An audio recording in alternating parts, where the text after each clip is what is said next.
यहाँ पे मान लो ये यहाँ पर कव्वाली चल यहाँ पर बैठ के लोग गाँव के लोग बैठ के यहाँ पे कुछ पंचायत या मान लो कुछ भी करते थे, बातचीत और शेयर करते थे।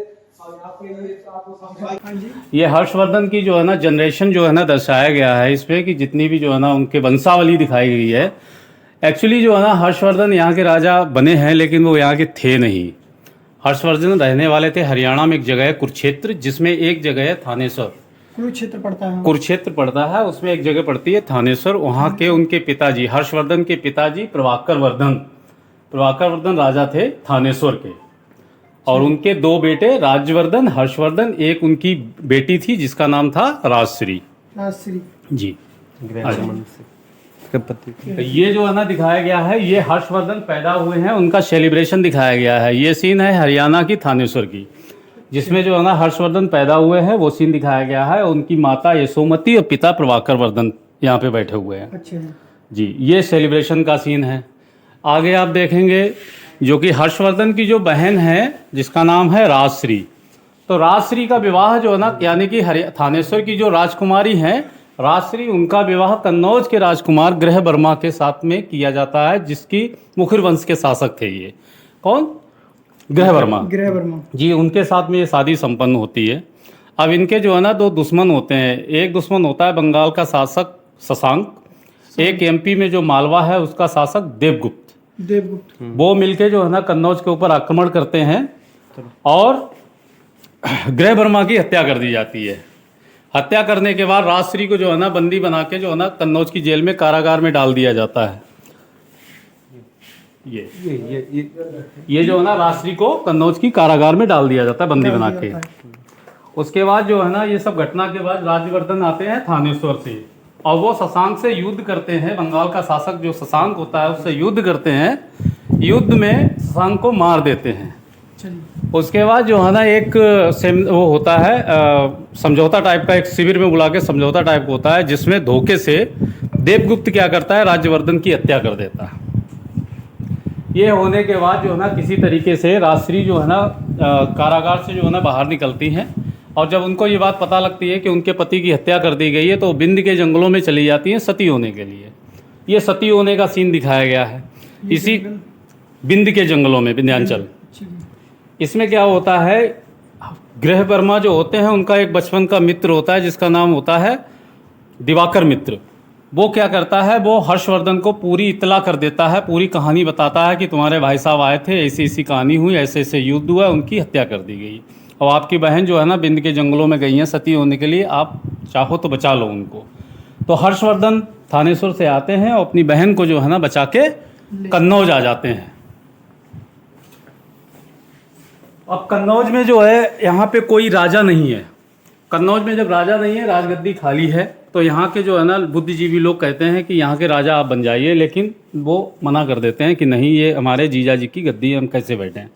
लेकिन बहुत समझाने के बाद वो इस पे तैयार होते हैं और कन्नौज की गद्दी पे बैठ जाते हैं। हर्षवर्धन और राजश्री जो उनकी बहन है वो संयुक्त रूप से कन्नौज की गद्दी पे बैठ जाते हैं और थानेश्वर को इसी रियासत में जो है ना मर्ज कर देते हैं, मिला देते हैं और कन्नौज को जो है ना उत्तर भारत की राजधानी को डिक्लेरेशन कर देते हैं। उत्तर भारत की राजधानी भी कन्नौज रही है। जैसा कि सबको पता है कि हर्षवर्धन बहुत विद्वान राजा हैं, तो इन्होंने अपने जीवन में जो है ना 3 ग्रंथों की रचना की है जिसका नाम है रत्नावली, प्रियदर्शिका और नागानंद। ये 3 ग्रंथ जो है ना हर्षवर्धन के द्वारा लिखित।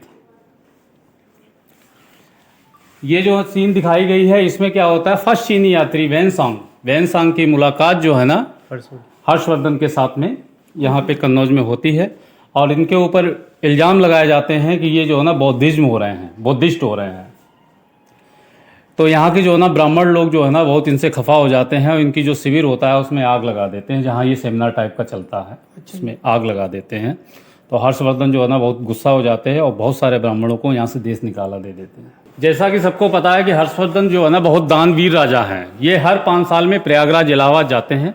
जितनी भी इनकी इनकम होती है वो सबकी सब उसमें प्रयागराज इलाहाबाद जाके जो है ना दान कर देते हैं।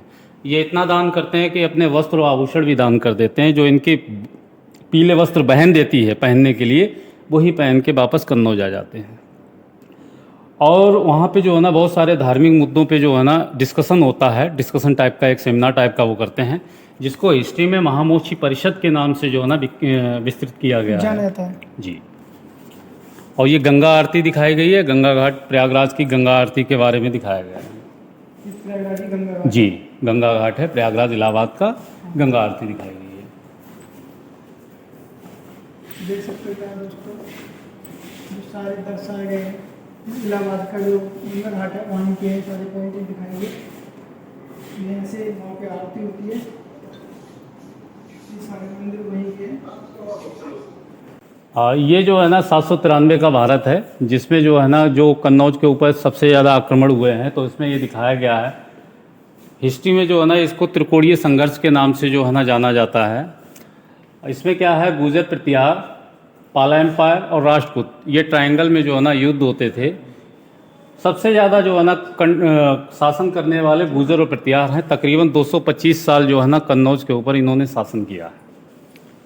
810 से लेके 1036 ईस्वी तक गुर्जर और प्रतिहार ने जो है ना कन्नौज के ऊपर शासन किया है, सबसे लंबा। उसके बाद 1018 ईस्वी में कन्नौज के ऊपर महमूद गजनवी ने आक्रमण किया। वो ये झांकी दिखाई गई है, महमूद गजनवी ने 1018 ईस्वी में कन्नौज के ऊपर आक्रमण किया। उस समय जो है ना कन्नौज की गद्दी पे राजा राजपाल जो है ना विराजमान थे, जो कि वो यहाँ से गद्दी छोड़ के भाग गए थे और महमूद गजनवी ने कन्नौज को लूटा। आगे ये देख रहे हैं आप, ये राजा जयचंद का दरबार है। और ये संयोक्ता का जो है ना, जो राजा जयचंद की बेटी है संयोक्ता, उनका जो है ना वो चल रहा है, स्वयंवर चल रहा है। इसमें क्या हो रहा है, बहुत सारे देशों के नरेश आए हुए हैं यहाँ पे स्वयंवर में, लेकिन राजा जयचंद ने पृथ्वीराज चौहान को नहीं बुलाया था। तो संयुक्ता जब वो जयमाला लेके आती हैं, लेकिन उनके जो है ना पृथ्वीराज चौहान का एक स्टेच्यू अपने दरबार में इन्होंने दरबारी के रूप में जो है ना बनवा के रखा था। जब संयुक्ता उधर से बरमाला लेके आती हैं तो क्या करती हैं, उसी स्टेच्यू पे जो है ना बरमाला डाल देती हैं, अपना पति मानने लगती हैं। तो ये सब कोई इसका एविडेंस जो है ना वो पृथ्वीराज रासो जो चंद्रवरदाय ने लिखी है उसके हिसाब से मैं भी बता रहा हूँ उसको। और इसमें जो है ना यहाँ से जो है ना कन्नौज से जो है ना छेमगली मंदिर से इनको संयुक्ता को लेके चले जाते हैं। ये युद्ध दिखाया गया है, ये चंदावत का युद्ध है। ये 1194 ईस्वी में चंदावत में युद्ध हुआ था। चंदावत जो कि इटावा डिस्ट्रिक्ट में एक जगह है चंदावत, इसमें जो है ना युद्ध हुआ मोहम्मद गौरी और राजा जयचंद के बीच में, जिसमें जो है ना राजा जयचंद की हत्या कर दी जाती है इस युद्ध में।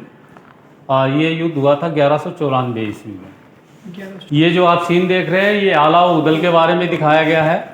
आला उदल दो भाई होते हैं जो कि बुंदेलखंड महोबा के रहने वाले होते हैं।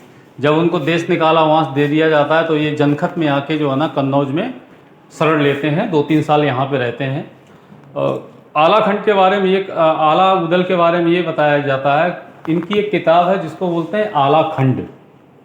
तो आला खंड में ऐसा बताया गया कि इन्होंने 23 मैदानों पे 52 लड़ाइयों को जीता था। ये बहुत अच्छे बहादुर योद्धा थे। और ये किताब जो है ना वो वीर रस से भरपूर है। उसमें जो है ना वीरता के किस्से जो है ना सुनाए जाते हैं। पहले ये बुंदेलखंड क्षेत्र जो है इसमें गांव-गांव में आला खंड गाई जाती थी। तो ये वही सीन दिखाया गया है, वे लोग 2 लोग गा रहे हैं और ये लोग वाह वाह कर रहे हैं। हाँ, इधर लोकल एरिया में वो बुंदेलखंड बहुत अच्छी तरीके से जो है ना हर एक गाँव में पता है। तो वो आला उधर गाते थे आला खंड, और उसमें जो है ना 23 मैदानों में 52 लड़ाइयों को लिखा गया है। इन्होंने जो है ना 52 लड़ाइयों को जीता था। इतना, थैंक यू। बताया गया है कि कन्नौज का नाम कानकुब्ज कैसे पड़ा है। यहाँ के एक ऋषि थे जिसका नाम था कुशनाभ। तो उनकी 100 कन्याएं थीं। वो एक दिन जंगल में भ्रमण कर रही थी कन्याएं। तो यहाँ से जो है ना पवन देव निकले हैं। वो ऊपर जो फ्लैग लेके बैठे हुए हैं हिरन के ऊपर, ये पवन देव जो है ना निकले हैं यहाँ से। तो उन्होंने किसी लड़की को देख के प्रपोज किया शादी करने के लिए। जब शादी करने के लिए प्रपोज किया तो उन कन्या ने मना कर दिया शादी करने के लिए। जब शादी करने के लिए मना कर दिया तो उन्होंने जो है ना श्राप दे दिया कि तुम लोग सब कुब्जा हो जाओ, यानी कि कुबड़ हो जाओ। तो ये सब नीचे देख रहे हैं आप, तो सब कुबड़ा हो जाती हैं। तो उनके पिताजी जो है ना एक ब्रह्मदेव नाम के लड़के से जो है ना इस कन्या की शादी कर देते हैं। इस तरीके से वो श्राप से मुक्ति पाती हैं। और इसका एविडेंस जो है ना जो वाल्मीकि रामायण है त्रेता युग की, उसमें जो है ना इसका एविडेंस भी आपको दिया गया है कि कन्नौज का नाम कानकुब्ज कैसे पड़ा। तो कन्याओं से ले लिया कन्न, और कुबड़ा से ले लिया कुब्ज, तो कन्नौज का नाम पड़ा था कानकुब्ज।